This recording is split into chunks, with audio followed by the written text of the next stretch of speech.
बिस्मिल्लाहिर्रहमानिर्रहीम। अस्सलामु अलैकुम। 786 स्टोरीज फॉर यू की तरफ से आप सभी को प्यार भरा सलाम। आज हम लेकर आए हैं करबला की हकीकत।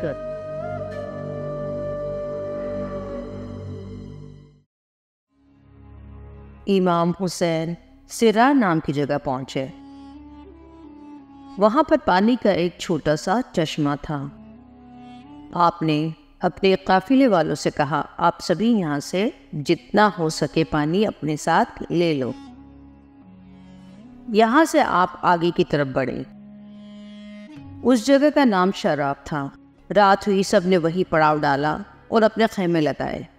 दूसरे दिन काफिला आगे बढ़ा। फिर मुकाम आता है जुहज़्म का। इब्ने ज़ियाद को इमाम हुसैन की खबर मिली तो उसने हुर बिन यजीद के साथ अपना 1000 का लश्कर उनको कैद करने के लिए भेजा। जब हुर और उनकी फौज जुहज़्म पहुंची तो उन सभी का प्यास से बुरा हाल था। इमाम हुसैन और उनके काफिले वालों ने उन्हें और उनके प्यासे जानवरों को पानी पिलाया। ज़ोहर का वक्त हुआ। इमाम हुसैन की यहाँ से अजान हुई। आपने हुर बिन यजीद से पूछा कि आप और आपका लश्कर हमारे साथ नमाज अदा करेंगे या अपने जमात अलग से खड़ी करेंगे। इस पर हुर ने कहा, जमात तो एक ही होगी और इमाम भी आप ही होंगे।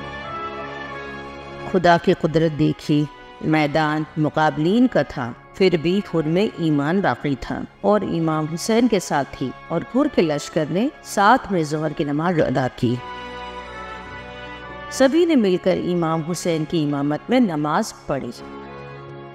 इमाम हुसैन ने हुर से खिताब किया कि ए कूफा वालों, तुम लोगों ने मुझे खुद खत लिखकर अपनी मदद के लिए बुलाया है। तुम लोगों ने लिखा कि आप अहले बैत हैं और आप हमारे मामलात को उन लोगों की निस्बत जो नाइंसाफ़ी करते हैं वो गलत है, आप भी बेहतर तरीके से हल कर सकते हैं।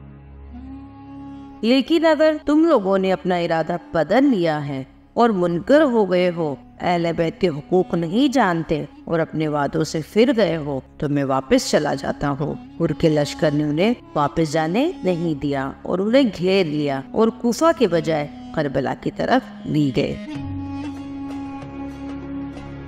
जब आप करबला की तरफ बढ़े, रास्ते में एक मुकाम पर पहुंचे और आपने हुर और उसके लश्कर से खिताब फरमाया।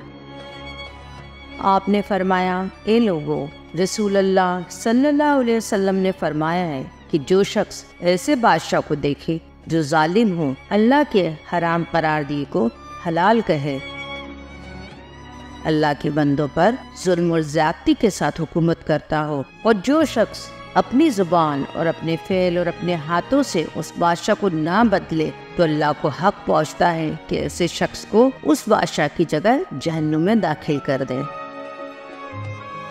इमाम हुसैन अलैहिस्सलाम ने उस मकाम पर मजीद फरमाया, इसका मफहूम ये है कि लोगों, तुम्हें मालूम नहीं जिन लोगों ने शैतान की अताअत दी और अल्लाह से मुंह फेरा, मुल्क में फसाद बर्पा किया और माल गनीमत को अपने लिए मखसूस कर लिया, ऐसी सूरत में किस पर फर्ज होता है कि वो इस्लाह की कोशिश करें। मेरे पास तुम लोगों के कासिद आए और खुतूत पहुँचे कि तुम लोगों ने मुझसे बैत करनी है, तुम मेरे मददगार बनोगे, तुम लोग मेरा साथ दोगे, मुझे तनहा नहीं छोड़ोगे। अगर तुम अपना वादा पूरा करते हो तो सीधे रास्ते पर पहुँचोगे।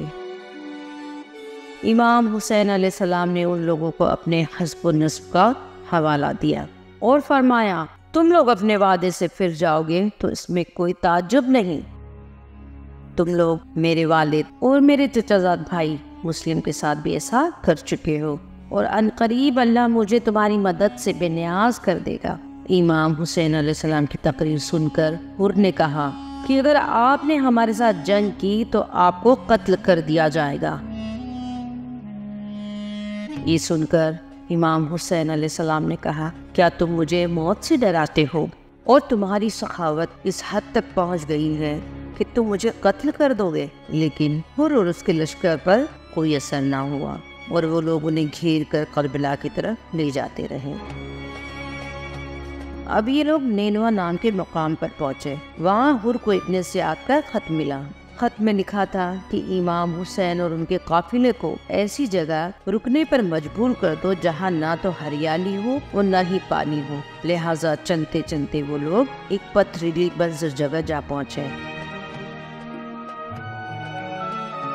امام حسین نے اپنے قافلے والوں سے پوچھا کہ یہ جگہ کون سی ہے، اس جگہ کا کیا نام ہے؟ ان میں سے کسی نے جواب دیا کہ یہ کربلا ہے۔ یہ نام سن کر نواسہ رسول نے کہا، یہ وہی کرب و بلا ہے جہاں ہمیں شہید کیا جائے گا۔ آپ کے قافلے والے وہیں رک گئے اور اپنے خیمے لگائے۔ دریائے فرات خیمے سے کچھ میل کے فاصلے پر تھا۔ 2 محرم 61 ہجری کا دن تھا۔ 6 اکتوبر 680 عیسوی کی تاریخ تھی۔